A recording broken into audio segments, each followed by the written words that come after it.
She cleaned the mansion every day, floor by floor, room by room, without anyone knowing her real pain. To the world, she was just a maid, quiet, invisible, easy to ignore. But inside that house lived a billionaire who trusted no one, a man broken by loss, secrets, and silence. One night, while cleaning a locked room she was never allowed to enter, she saw something that made her hands shake and her breath stop. It was a truth hidden for years, a truth that could destroy the family forever. From that moment, her life was no longer safe, and his life was no longer in control. What started as simple work would soon turn into tears, fear, and a choice that could change both their lives forever. Ethan Caldwell lived on a hill outside Savannah, where old trees lined the roads and large homes sat far apart from each other. His house was not just big, it was heavy. Heavy with silence, heavy with money, heavy with things that had no meaning. People talked about him everywhere. Business news, social media, private clubs. He was known as the man who always won. He built his fortune early, took risks, and never lost sleep over the people he stepped on. Women came and left like seasons. Some stayed for weeks, some for nights. None stayed in his heart. Ethan believed this was life. On the outside, everything looked perfect. Inside, he felt nothing. One Wednesday morning, he was not supposed to be home. He had canceled a trip without explanation. He told himself he needed rest. But the truth was simpler. He felt bored and empty. He walked barefoot through the long hallway, holding a drink he barely tasted. That was when he saw her.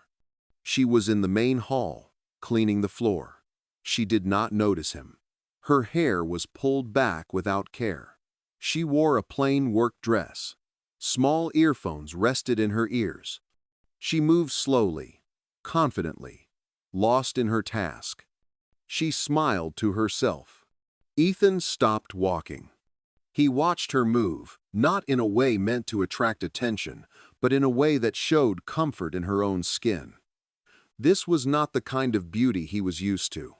This was not polished or bought. This was real. Something tight formed in his chest. The next day, he stayed home again, then again. By the end of the week, he had changed his schedule without noticing. He passed her in halls, in the garden, in the gym. Each time, he tried to speak. Each time, she answered politely, briefly, without interest. It bothered him. He had never been ignored before. Her name was Naomi Brooks. She worked as a live-in maid while finishing her degree. Other staff spoke highly of her. Kind, focused, serious about her future. That made her more tempting. One afternoon, he found her alone in the upstairs library. The house was quiet. The air was warm. He leaned against the doorway and spoke casually, like he always did. "I've been thinking about you." She looked at him calmly. He stepped closer and offered what had always worked before. Money, a large amount. A single night. The silence that followed felt thick. Naomi straightened her back.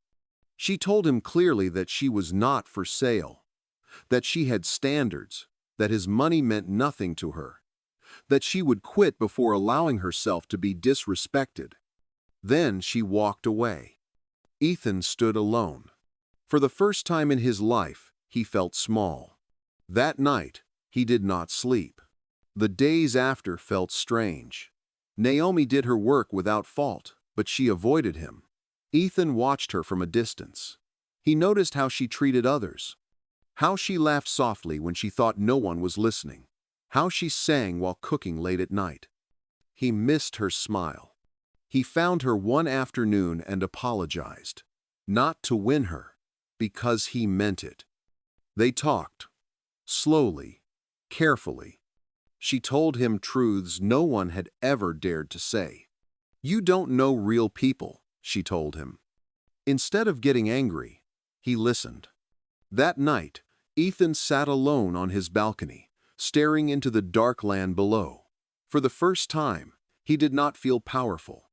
He felt awake. And that scared him more than anything. After that night on the balcony, Ethan Caldwell stopped running from quiet. Before, silence scared him. It reminded him of things he did not want to think about. Now, silence became a place where he started to hear himself. And what he heard was not flattering. The house did not change, but Ethan did.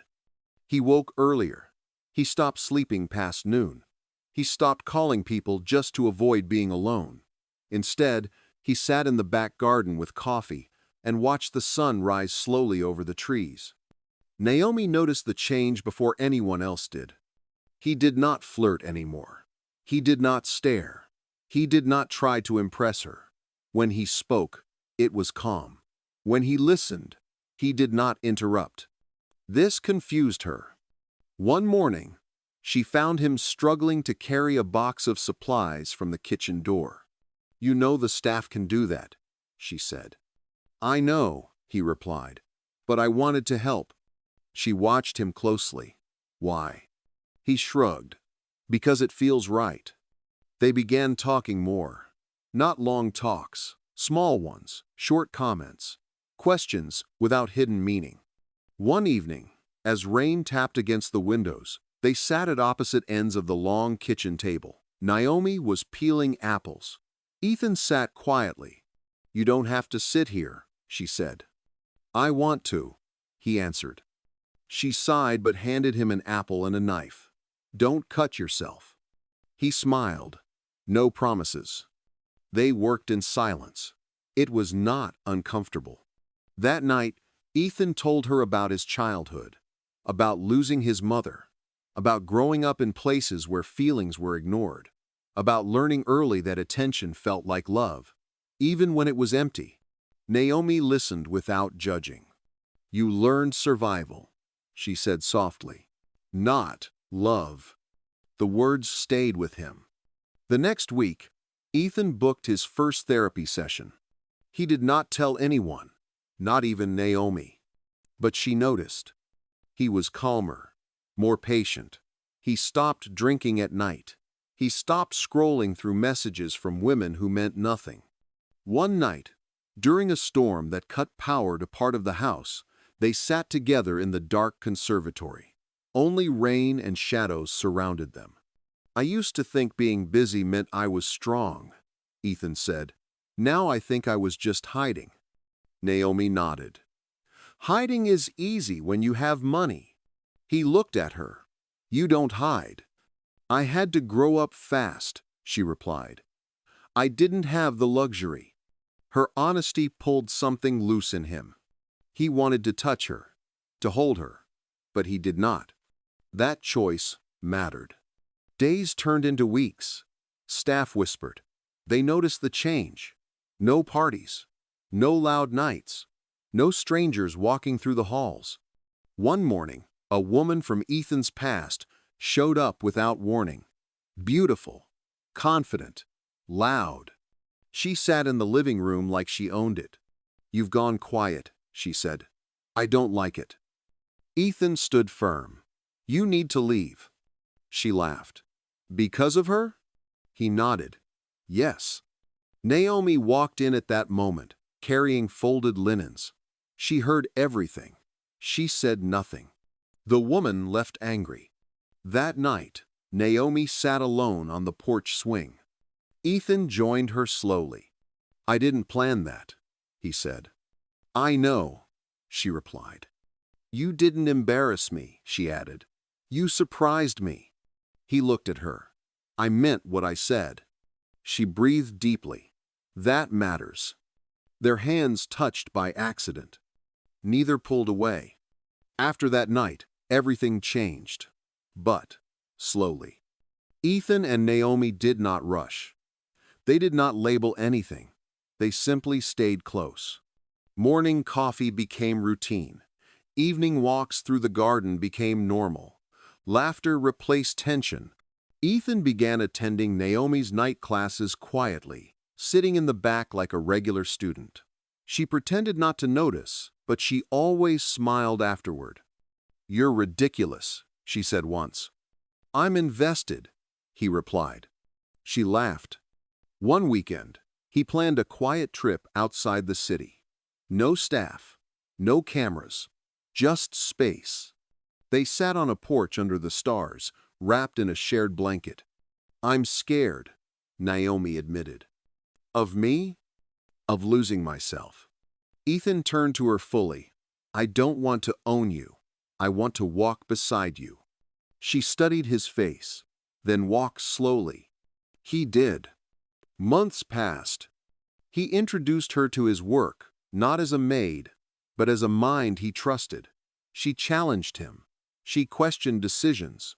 He listened. For the first time, his world felt honest. The proposal came quietly, in the garden where everything began. No crowd, no cameras, just lanterns, music, and truth. He knelt. She said yes without hesitation. The wedding was warm, filled with people who saw real change, not headlines. Their life together was not perfect, but it was real. They traveled, they laughed, they built routines, they built trust. One morning, Naomi placed a small box in Ethan's hand. Inside were tiny shoes. He laughed, then cried.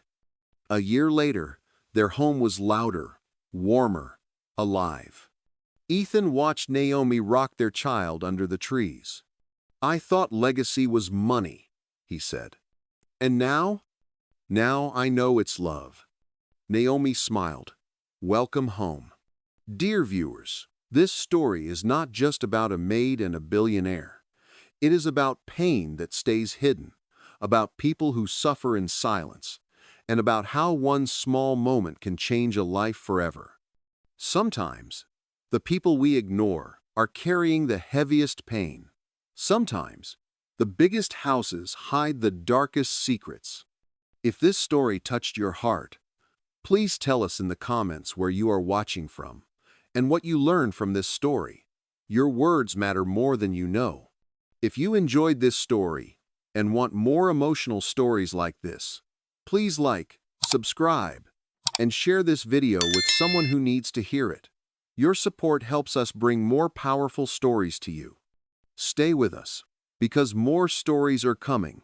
Stories that will make you think, feel, and see life differently. Thank you for watching, and thank you for being part of our family.